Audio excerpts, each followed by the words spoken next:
Wala nang buhay ang babaeng ito nang matagpuan ng mga otoridad sa Sapa sa Barangay Kamugaw, pinamungahan sa Cebu nitong Lunes. Umano bago pinatay ang isang babae sa pinamungahan sa Cebu nitong Lunes.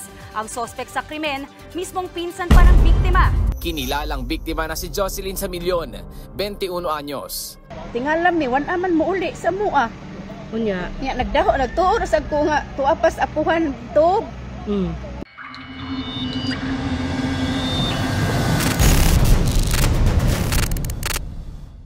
Pagpasok pa lamang ng taong 2024 ay sinasabing sunod-sunod na ang nangyayaring insidente sa Cebu, kabilang na ang hindi katanggap-tanggap na pagkasawi ng isang dalaga sa Cebu, kung saan ang mas kinabigla ng marami ay ang salarin na sinasabing mismong pinsan ng biktima at tinuturing na matalik na kaibigan nito. Alamin at balikan natin ang masakit na sinapit ng biktima. Alamin din natin kung ano ang magiging kabayaran sa insidenteng ginawa ng sospek sa pinsan ng biktima. Ang lahat ng ito ay tuklasin natin sa susunod na bahagi ng ating istorya. Pero bago natin sagutin yan, kung bago ka pa lang sa ating channel, ay inaanyayahan kita kaibigan na mag-subscribe sa ating channel at i-hit ang notification bell para ma-notify ka sa ating mga susunod na episodes.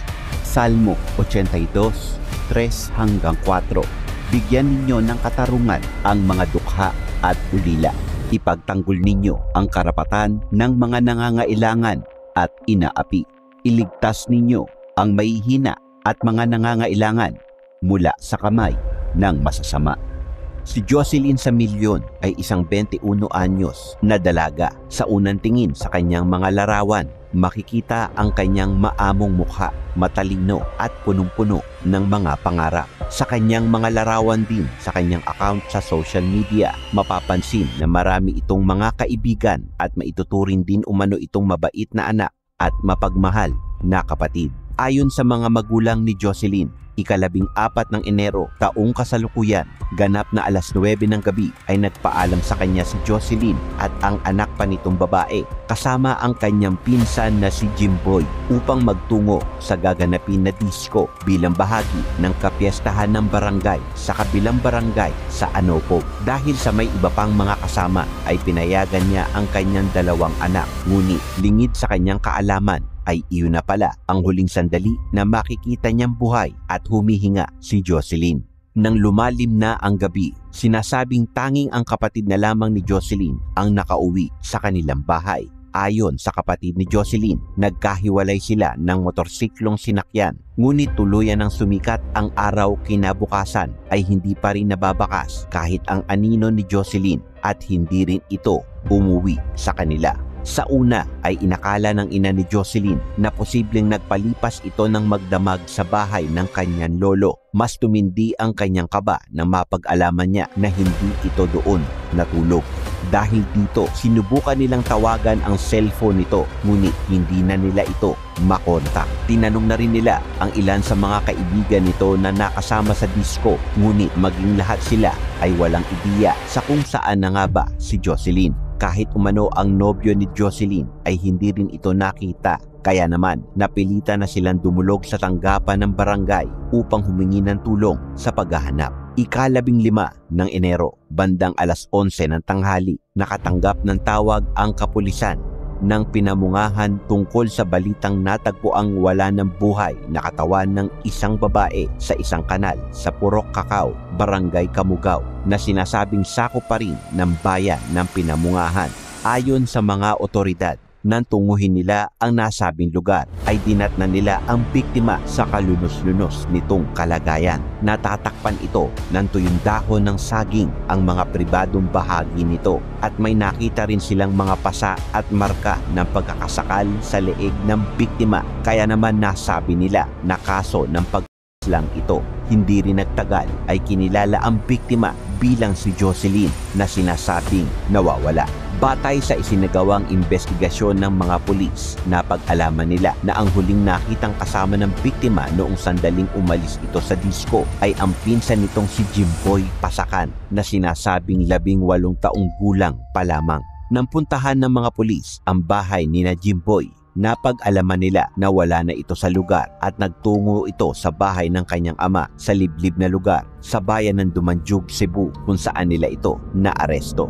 Sa ginawang pag-aresto sa sospek ay hindi na ito nanlaban pa sa mga kapulisan. Sinasabing kusang loob na rin itong nagbigay ng kanyang extrajudicial confession kung saan sinabi ni Jimboy na dati niyang nobya si Jocelyn at ang kanilang relasyon ay tumagal ng 3 linggo lamang dahil sa nagdesisyon sila na maghiwalay nang sandaling nalaman nila na sila ay magpinsan. Sa kabila naman ng kanilang paghihiwalay ay nanatili umano silang malapit sa isa't isa at may mga sandali rin na doon ito kumakain sa bahay ng biktima.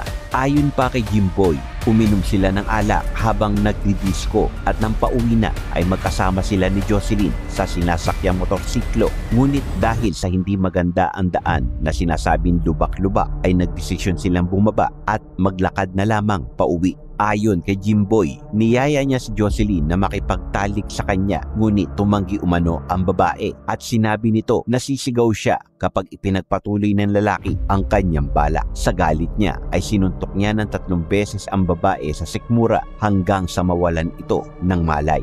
Dahil sa wala ng malay ang babae ay doon na nito tinuloy ang kanyang plano at matapos itong magtagumpay ay sinakal niya ang babae hanggang sa tuluyan na itong mawalan ng malay.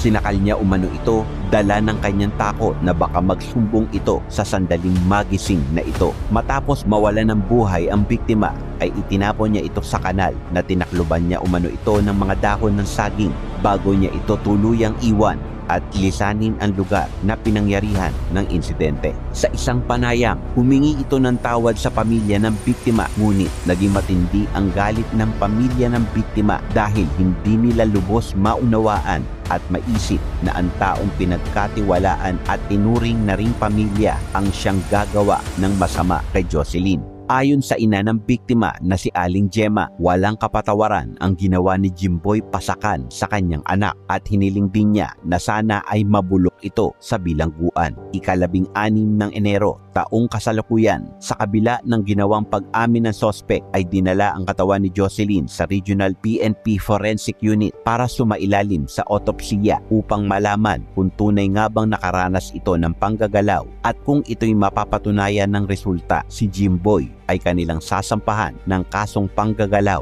at paglang. Sa kabilang banda, pinuri naman ni Police Brigadier General Anthony Aberin, Chief of Police Regional Office Central Visayas, ang Pinamungahan Police Station dahil sa mabilis nilang pagresolba sa kaso at mabilis na pagkakadakip sa sospek sa insidente. Sa kasulukuyan naman ay nakapiit na ang sospek sa Pinamungahan Police Station at hinihintay kung ano nga ba ang magiging hatol sa kanya kaugnay ng insidenteng kinasangkutan niya. Sa nangyari kay Jocelyn, nasaksihan natin kung paanong may mga taong talagang labis nating pinagkakatiwalaan na kaya pa ring sirain ang tiwala na binigay natin sa kanya. Marahil ang ganitong klase ng pagkasira ay nakaugat sa pagiging hindi maalam, makontento. Dahil batay sa salaysay ni Jimboy, tila ba hindi naging sapat ang samahan nila ni Jocelyn kaya niya nagawa ang krimen. Nakalulungkot isipin na ang paghindi ni Jocelyn ay hindi lamang basta naging hudyat ng wakas ng relasyon o pagsasamahan ng magkaibigan,